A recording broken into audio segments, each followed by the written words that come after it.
O'Reilly. I'm an editor at Variety, and I'm here today with this half hour with the Mosquito Coast. Today, we'll be joined by the women of this new Apple TV Plus show. Joining us are the actor who portrays Margot Fox, Melissa George, and the actor who portrays Dina Fox, Logan Polish. Thank you so much for being here. Hey, nice to be here. Nice. Thank you so much. Based on the book by Paul Theroux, The Mosquito Coast focuses on the Fox family, which is headed by the patriarch Allie Fox, a disillusioned inventor who leaves the country and goes on the run, bringing his family along. Before we get started, let's take a look at a clip from the show's first episode. Leaving where? America. Charlie? Why? Dina, we talked about this. We knew it might happen someday. Yeah, but why? Why now? Why this minute? Dina, please. I know this is really, really hard, but you have to trust us. To what? To keep ruining things? To treat my entire life like it doesn't matter, like I'm a pet? I'm not a dog, Mom. I'm not a dog. I'm not going anywhere. I'm staying here. This is my home. You're 15. You don't get to say no. Because it's the law? Because we're your parents. Because it's not like the law actually matters to you, is it? I'm sorry. I love you. Pack one bag, be ready in 10 minutes. 10 minutes.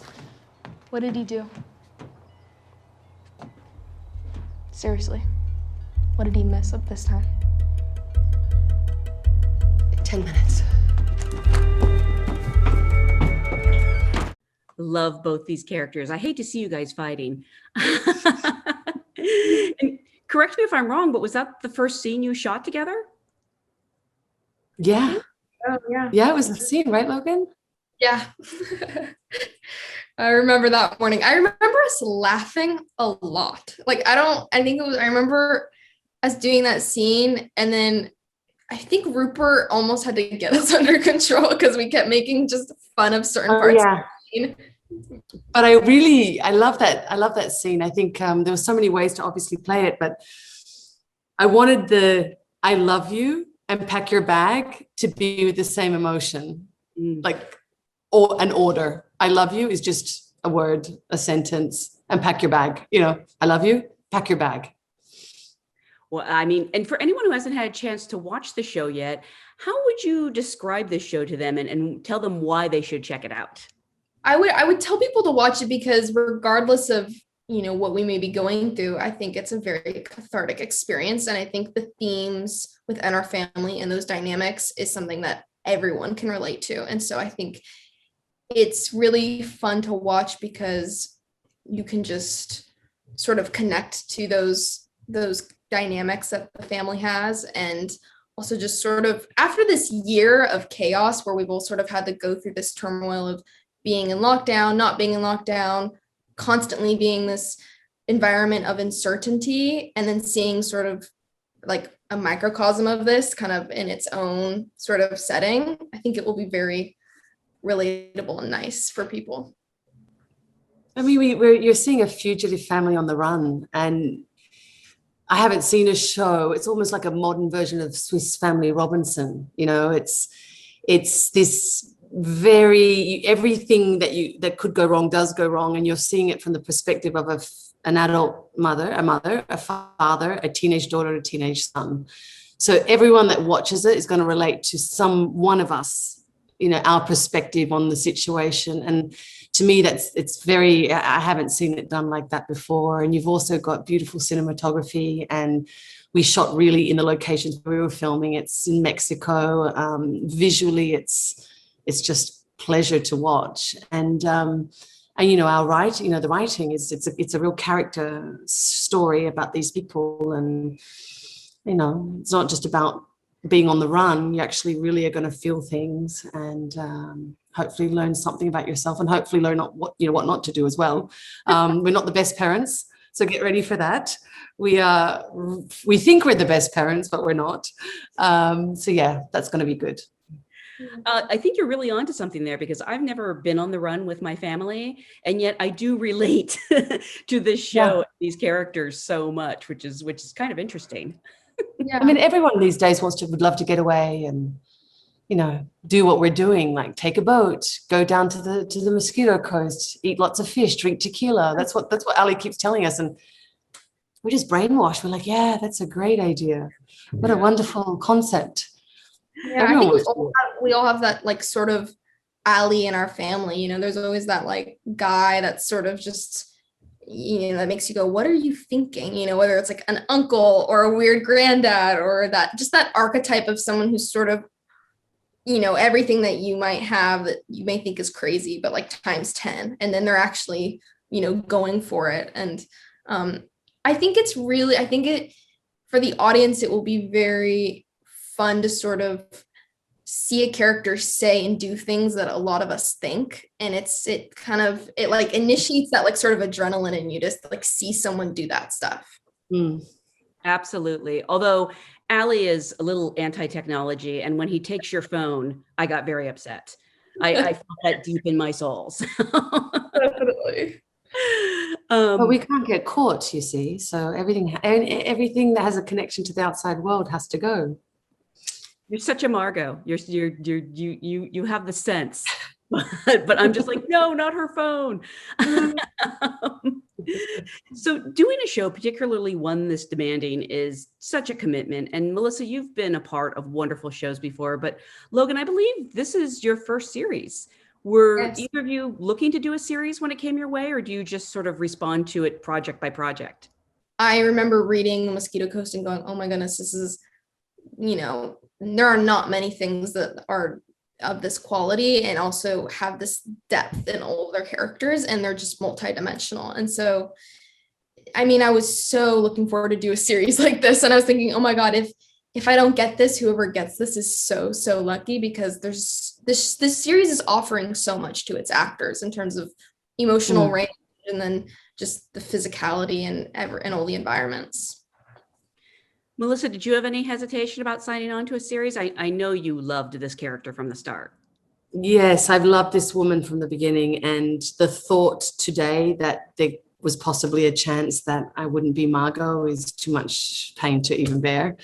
I feel that nothing's really too much to take on, to be honest, when it comes to acting. I think it's part of the process. It's the more difficult and complicated the role, the more fun it is to play. And playing Margot gave me so much scope, so much range to be able to play with, because I know where she's going. I know her background. I know that what people are seeing is not exactly what you're going to get. And the joy of playing that duality was such an enriching process. I always feel like when I read a script, if there's one or two scenes that I'm too afraid to come out of my trailer to do, because I'm so nervous and I love it too much, then that's the script for me to play, or the role for me to play. And with this script, there was plenty of moments that Neil had written that I was just frightened that I just wanted it to go so well. And, that kind of rush of when things just all fall into place. So. I feel like there's one or two moments per episode for Margot where I think it would be hard to come out of the trailer. Yeah. And it's just, to me, the research for this part was more about working on my self-confidence. Sometimes being an actor is not so much about researching the role, but believing in yourself that you have come to this place and to this part because it's yours, and you need to own it, and you need to believe that you can do it. And so I think a lot of the process of acting for me is just about building your own confidence as an actress to be able to play something like that. Even at this point in your career where you've been very successful and you've done a lot of series, it's strange for me to hear that you would have what I guess is essentially imposter syndrome. Like, for example, I look back at when I was nominated for a Golden Globe for In Treatment, and I remember after that the writer's strike happened, and I couldn't build any momentum from such an honorable moment, and then you get a lot of setbacks, and then you sort of, it's not working out, and then you get the role that you want, and then it gets cancelled, or you know what I mean? So sometimes as an actress, you might get the part, but you still have to finish it. It still has to air. It still has to be well received. It still has to, there's so many layers to it. So to me, it's not about losing confidence. It was just like more hoping that it would go the way that you dreamed. Absolutely. I mean, it is a really tough business. And It's not personal when you don't get a part. It might feel personal, but it does, like, you're going to get more no's than yeses. I'm sort of curious how, as actors, you sort of take care of yourself, and have to deal with a world like that, where more often than not, the answer is probably going to be no. I feel like recently, like when I do talk to people, they go, oh, I can never be an actor because of the rejection. But I think I just don't even think about it as rejection anymore. I just think, oh, it just wasn't for me. And there will always be, there will always be something down the line. It's like one of those things where everything happens for a reason. And I think that's the approach I had to take, especially with Mosquito Coast, because, I started auditioning when I was 12, and Mosquito Coast was the first thing I booked. And getting Mosquito Coast at 18, now I'm 20, but getting it at 18, I was thinking, oh my goodness, if I had gotten this any earlier, I wouldn't have the level of ability, or I wouldn't have had the experience or the confidence, or there are so many things that needed to happen, and like rejection and all of those things for this moment to happen. And so like after getting that, I was like, oh, okay, this is why I got rejected from all that stuff. And I think like that made me grateful for all that. And something I kind of take with me going forward, where if I don't get it, I go, oh, there's just something else that I'm going to get. And it's going to make sense why I'm having to do these things right now. Yeah. I try to avoid any rejection at all costs. Yeah, I'm not going to, too old for that. Thanks. If you don't want me. When I first got to Hollywood, I was like, oh, you don't like me? Okay, I'll just go somewhere else then. Yeah, knock on another door. And now I'm like, what? I'm not even going to have you tell me you don't like me. I've done 2 decades of that nonsense. No, thank you. So I try but now it's coming to the point where which parts you're going to probably have the best chance at. And as we know, the more roles you do that are more successful, the more it opens doors for other things. It's a process. It's my motto is just to make your personal life is so exciting that you don't care if you get a job or not, Love that. Travel the world, fall in love, break up, fall in love again, whatever. So that when you get rejected, it's like, oh, I didn't even remember. It's just a job. It's a job, and everyone gets rejected. We just don't talk about it. Well, fortunately, in this case, you were not rejected. And I feel like the process sort of began with the casting director, Vicki Thomas, who, Melissa, I believe you knew. Logan, I don't know if you had ever auditioned for her before, but can you kind of walk us through that initial sort of casting? Did she tell you anything specific about the roles? Do you like a lot of direction in the casting room, or do you just like to do your tape and do your take on it and be done with it? I mean, I think it does help to have some sort of direction. I mean, yeah, they did give like a vague, I got the pilot, so that was actually so nice, because that's not always the case. And so being able to read the pilot gave me like a clear idea of, oh, this is who the person is.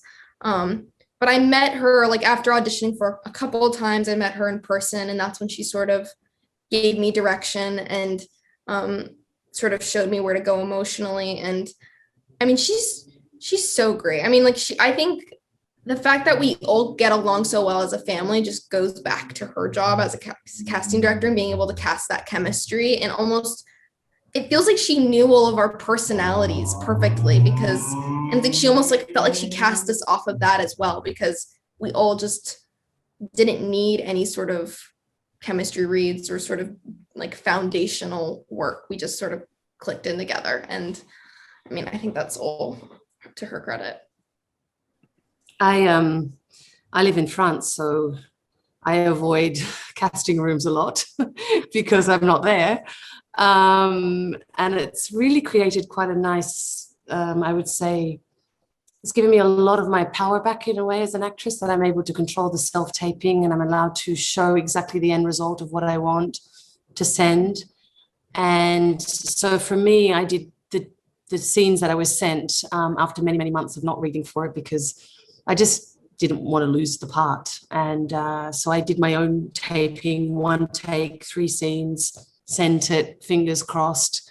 I felt though, when I did the 3 scenes, that I was more closer to Margot than anybody else that was up for it that week. I just, sometimes you have a feeling, you feel so in sync with that person, and the words that are coming out of your mouth feel so natural and real that you hope that your thoughts are photographed by the camera, and that it's you can send it to, that they will, look at this scene and go, that's her. And in this case, it worked, but I had a feeling, we were so similar that if it didn't work, this is impossible.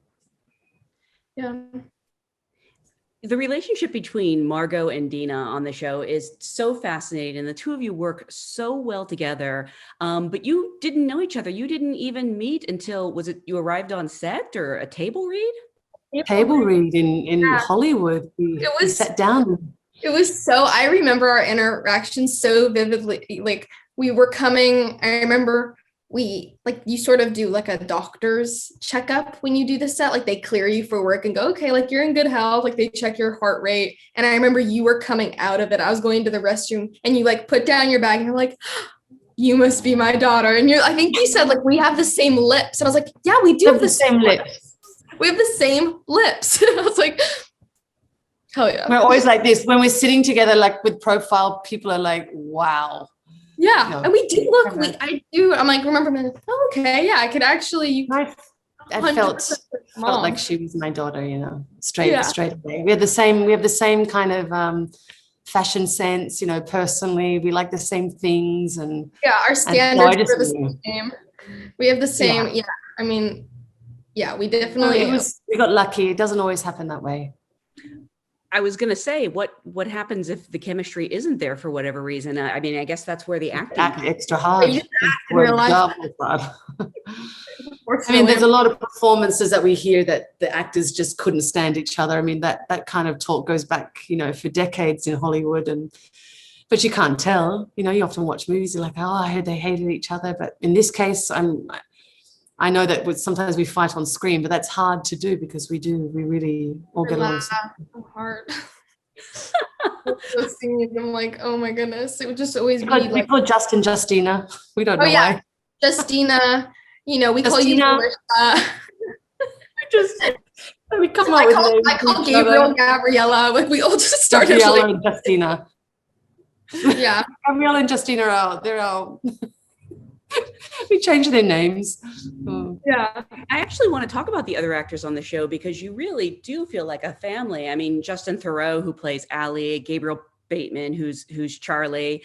It just gels so naturally. And I assume, even though you didn't know each other, Melissa, you knew Justin from Mulholland Drive, but you probably got to know each other pretty well during the very long filming of the show. Yes. Oh, I mean, just thank God for Justin's personality because, right, Logan, we had that many dinners and parties, and it was the Fox Family Fun Night, Fox Family Friday. Yeah, we had a Fox Family group chat where we would be like, okay, dinner, what are we doing? After set, I swear to God, we'd all get in the car and be like, okay, what's our plan for tonight? Like we couldn't leave each other. Yeah, it's just like to leave each other was too painful, so we had to keep the party rolling. Yeah. It's like, beautiful to have that.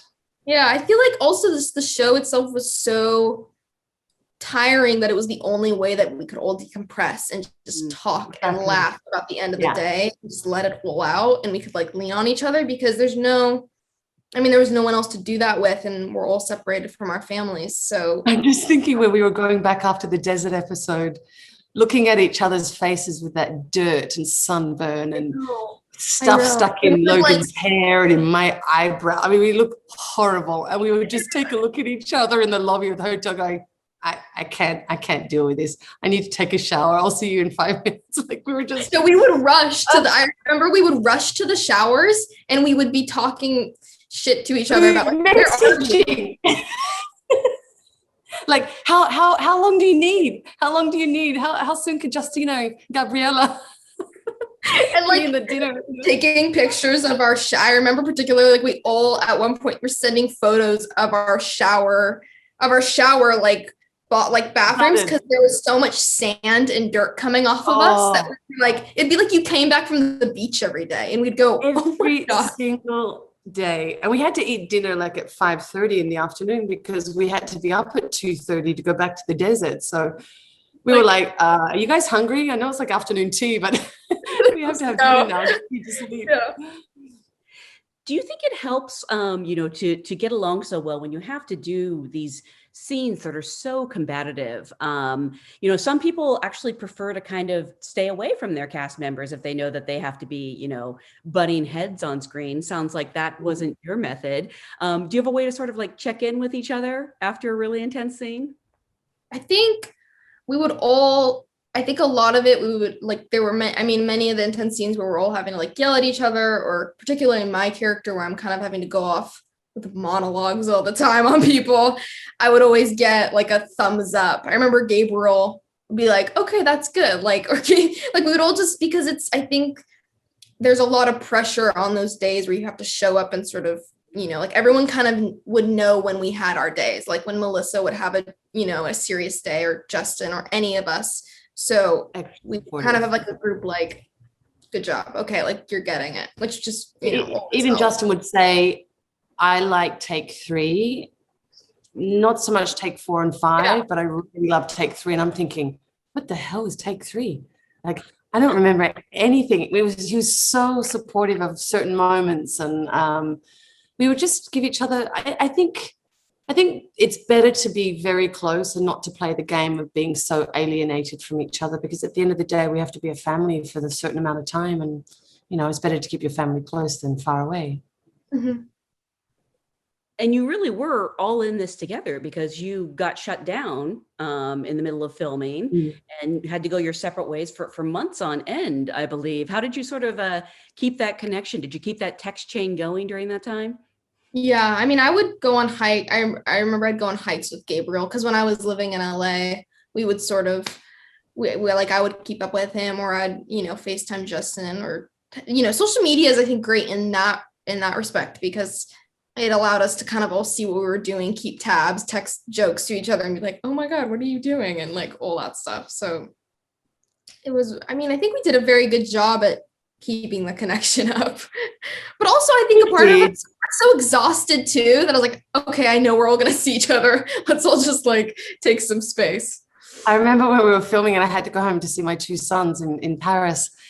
And, Logan and Gabriel and Justin would be super jealous. Like, yeah, you just go and leave your family for your real family. Yeah. I'd be like, oh, okay, you're gonna really do that? And they would be literally, they were cold when I would arrive back. Hi, my children. They're like, oh yeah, right, there she is. I love that. I was thinking so much of this series is about the American dream and also the American nightmare. Melissa, as someone who's not American, do you think you bring a special perspective to roles like this? That's a lovely question. I always feel being a token American with a fake American accent, brings a certain different quality to parts, because I have lived all over the world. I'm from Australia. I moved to New York when I was 19. I lived in Buenos Aires for years. I lived in Bali. I have kids in Paris. So I feel like that international nomad kind of way, with an accent that I have naturally, that I can do an American accent, I think it does give a different flavor to playing a certain part at times. And I know that in my career, I've often gotten really tough roles. I think it's because being Australian, we're very solid. We're very resistant. Australian girls are raised tough and strong, and I think being Aussie has really helped my career a lot, because I can handle a lot and take on a lot, and so I could see that in Margot as well. Like I felt like you brought, because you would always talk about, like, especially in the desert, and there would be like a tarantula or a scorpion, and you'd be like, yeah, but in Australia we have everything is 10 times bigger. That's not a knife. This is a knife. Just like, I'm like, you're scared of that little thing? Well, when I grew up, my shoes every morning, I'd have to shake them out because there'd be something huge stuck in there. Or you would get into your bed sheets just in the city of Perth, and I would have to check inside the bed sheets to make sure there wasn't a redback hidden in there. And, let's not talk about the toilet seat. My God, they love to hide under those too. So I was like, this desert thing, whatever. I got this down. So you were prepared, but at the same time, this family goes through so much you know, in this series. And I'm curious about, you know, preparing and dealing with not just the emotional scenes, but the physical scenes. I mean, did you have sort of like guides to help you with, you know, being in the wilderness? Melissa, sounds like maybe you were the guide. Yeah, I mean, for me, you can't prepare. You can't prepare for things like that because honestly, you know, the director could say, hey, you guys are going to be at the top of a mountain. It's going to take us an hour and a half to hike up there. Then you're going to run down to Iraqi town in the middle of the desert 17 times. Now, if they had told me that, I wouldn't have slept the night before. So it's best that you don't say a word. I know.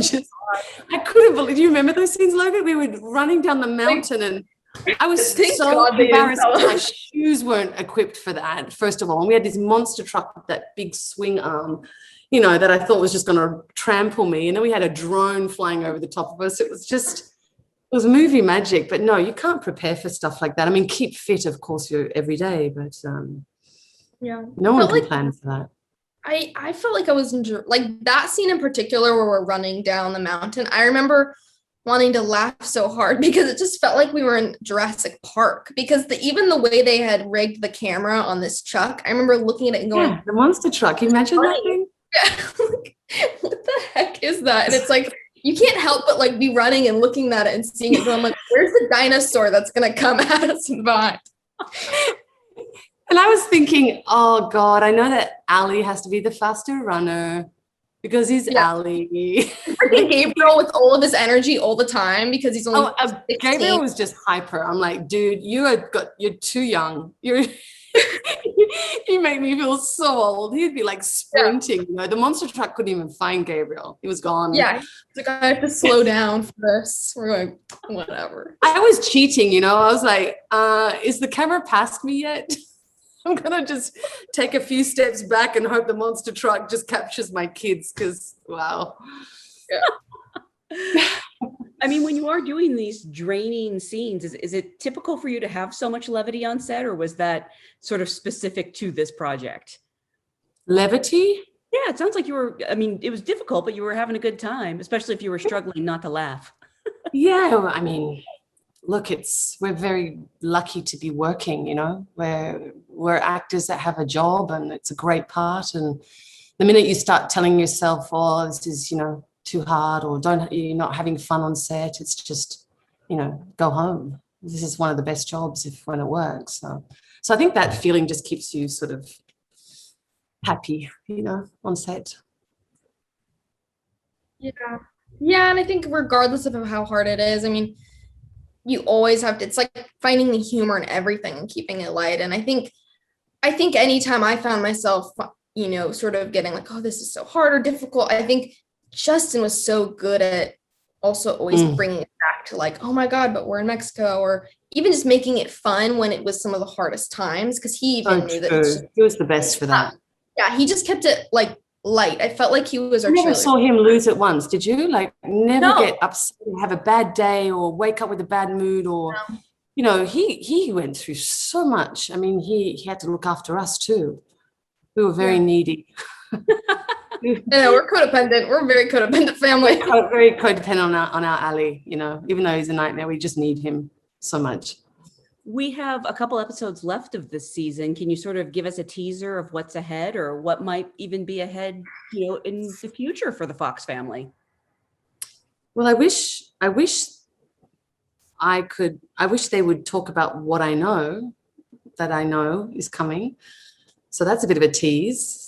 And I don't think you really get much of that by the end, but you'll get a hint. So that's pretty great. I'm going to say you'll just see our characters make very unexpected decisions. They're going to make very, you know, some crazy decisions going forward. Yeah, it's they need a break. They need to get to the Mosquito Coast. I mean, come on. Where are they going? Keep going south. Keep going. God. I like that you said unexpected. They are very unexpected decisions, but that's what makes it such good entertainment. I want to thank our friends at Apple TV Plus. Thank you, Melissa and Logan, for talking with us today. And to everyone watching from wherever you happen to be, thank you for joining us for today's Half Hour With.